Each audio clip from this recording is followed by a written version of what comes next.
Today, I want to talk to you about taking ownership of your design career. This is something that perhaps we don't put enough thought into at the very beginning of our career. We sort of just end up going down a path.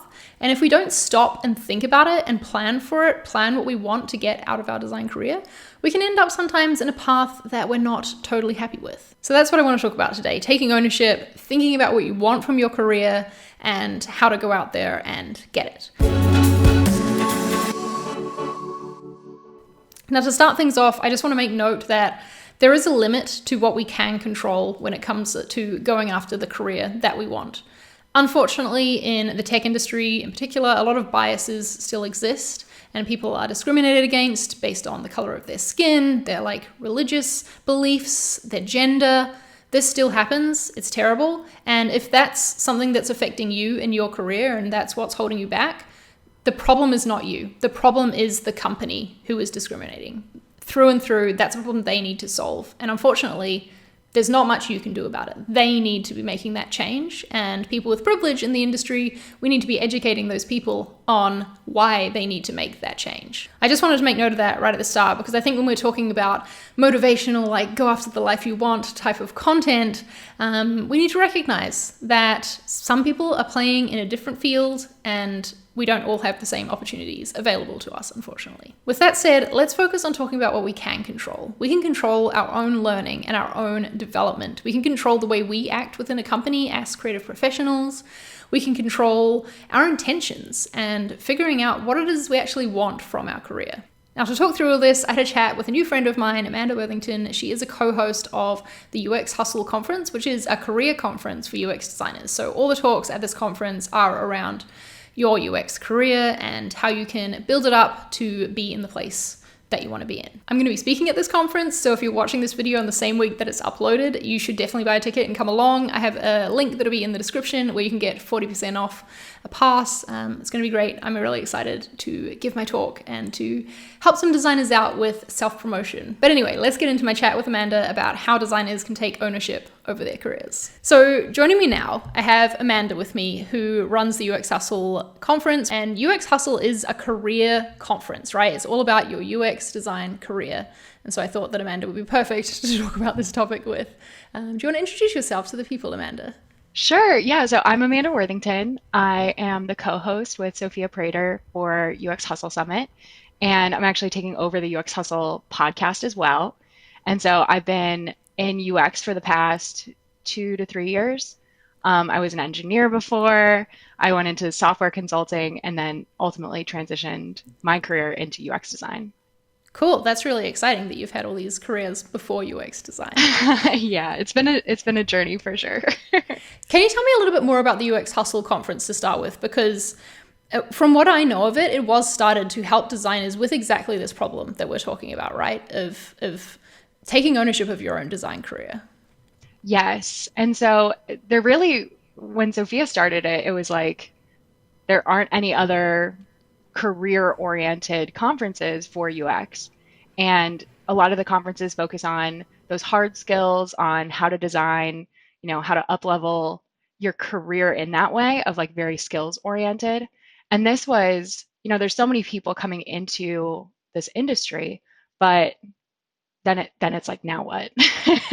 What does that look like? And it's such a relatively new career path that once you get in it, there's so many different paths that you can take between research, information architecture, the visual design. There's so many, and even with design systems and these other new areas coming out that are blowing up. And it's, okay, I knew I wanted to do UX and I checked that box and I'm happy with it. But now it's like, oh, now all these other paths have opened up. Now what do I do? Yeah, totally. And I think that every sort of, section of designer has that choice to make at some stage.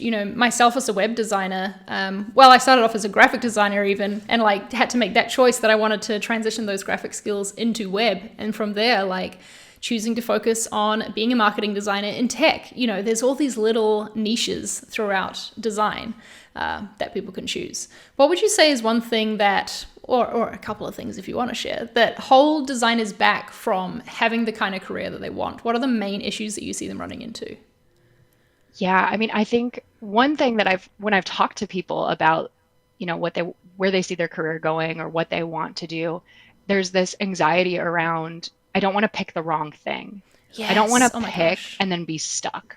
And so I just don't.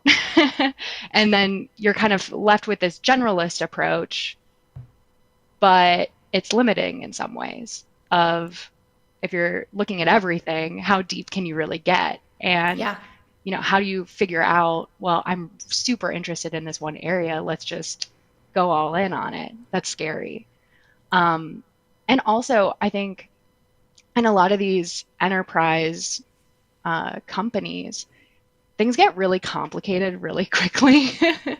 And if you don't understand the tech side of things or know what questions to ask or how to facilitate those conversations with developers or product owners or other stakeholders, it can be really challenging. And I think some of those conversations can be intimidating as well. It's almost like the putting the professional part in creative professional is a challenge that designers face when they first get into the first few years of their career, because you learn design, whether it's in a boot camp or design school, or you've been, teaching yourself.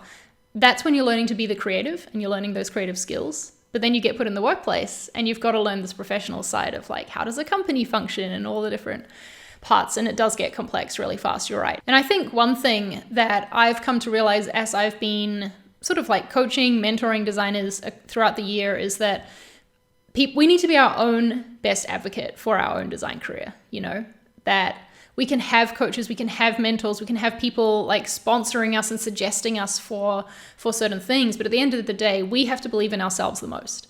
And we have to be putting ourselves forward for things and building up our skills to get ourselves into the place we want in our career. And that's why I think that not just focusing on continuing to push our design skills forward when we finish our learning phase, because it never really stops. But we have to focus on these other things and like learning about the business and learning about systems and processes and all of that sort of thing. Oh, that's so true. Like the part about needing to advocate for yourself. Yeah. And if you don't know what you want, it's so much harder to do that. Yes. And like it's Totally. so much harder because I feel like I've had bosses that have supported me or want to support me, and it's that what can I do for you?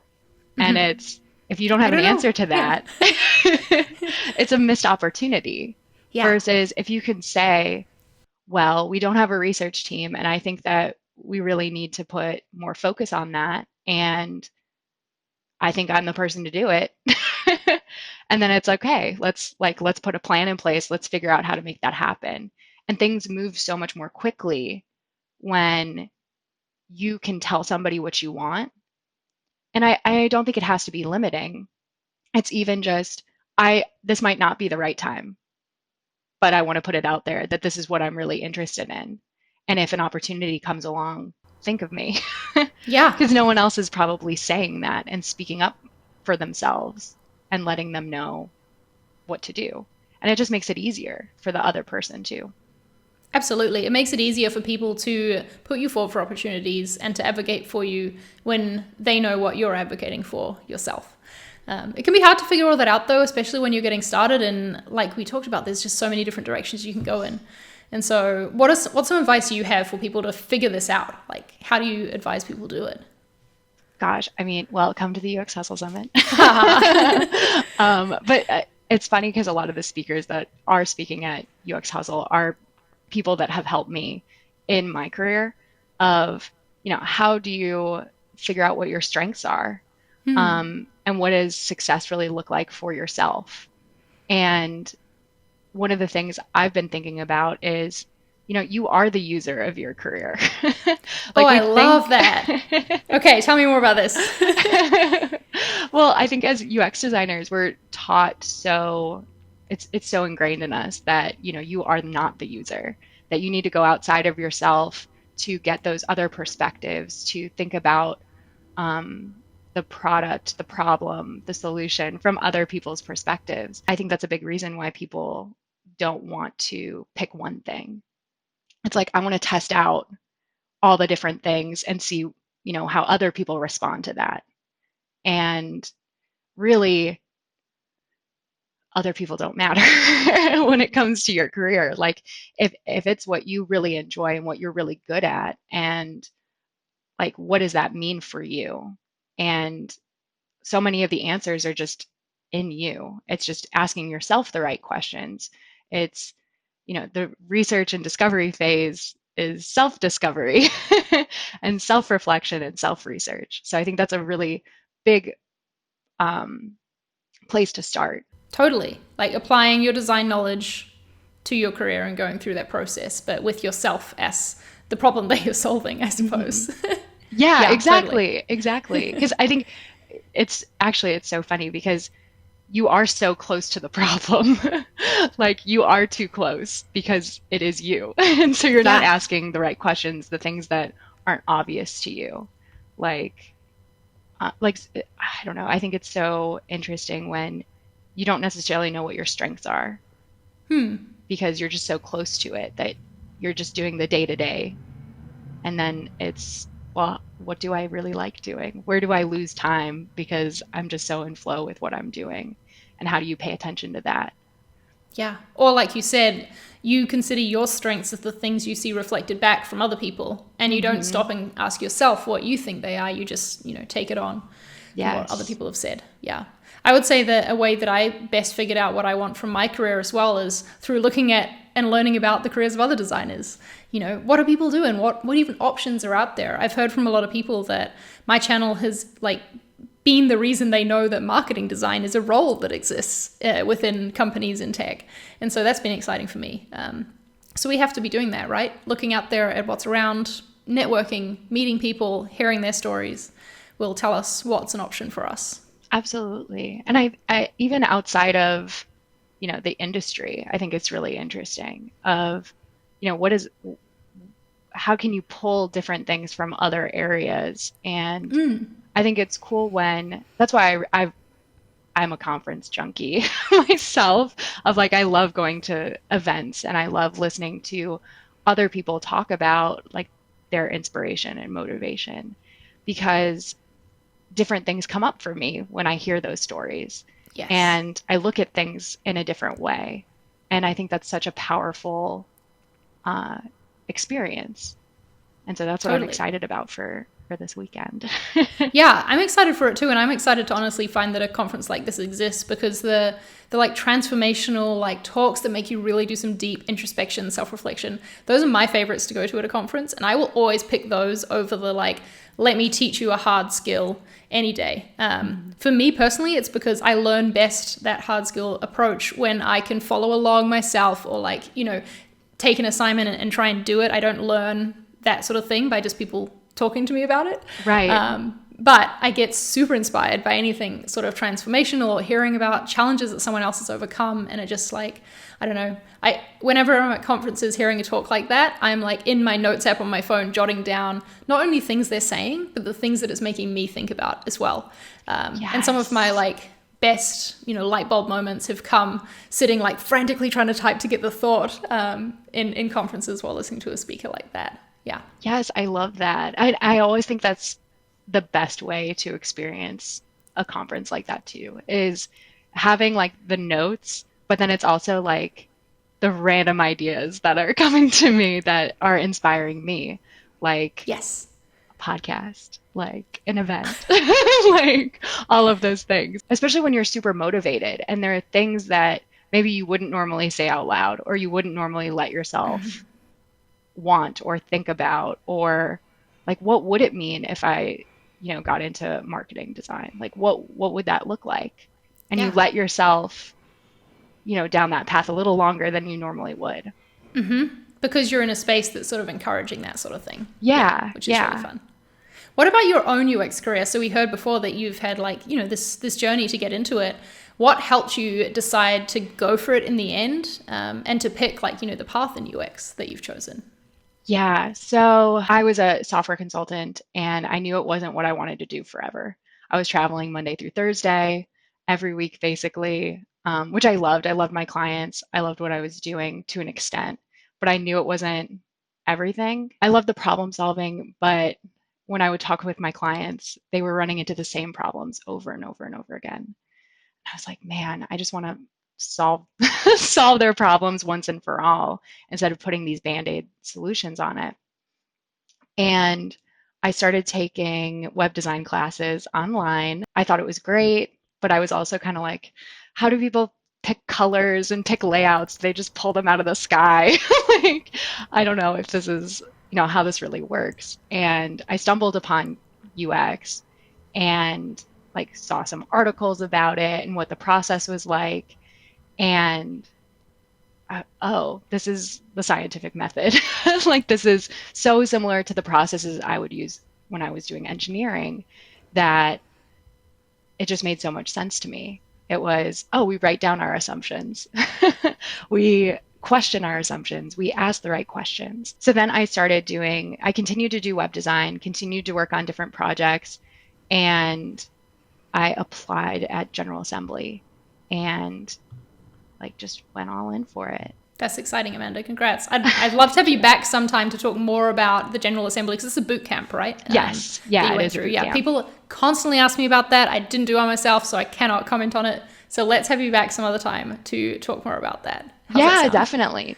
Cool. I think it's so interesting, all the different paths you can take. And to me, the biggest thing was like, why do you want to do this? And as long as you know like why you want to get into UX and why you want to make this career transition, it makes it so much easier when it gets tough, because it does. Because it's life. Wise words, Amanda. I feel like that's a good note to end on. Thanks for sharing your thoughts. Really appreciate you being here. Thank you for having me. Honestly, I love all this career talk stuff, in case you hadn't noticed from the rest of my videos on my channel. I think it's so important for us as designers to be continuing to work on our like interpersonal skills, communication skills, and all this stuff that can get us into a really good place in our careers. I'm excited to give my talk, which is called Self-Promotion It's Not a Dirty Word, and it's about increasing your reputation within the design industry. It went down very well at Config last week, and so I'm excited to give it again this weekend in a more like expanded UX focused version. So like I said, link in the description to buy tickets to come along to this conference. And if you're watching this video a little bit later into the future, then sign up to their email list and you can be told when the next conference happens. Thanks for watching, everyone. Wishing you all the very best for your careers. Let's go out there and make it happen. Bye.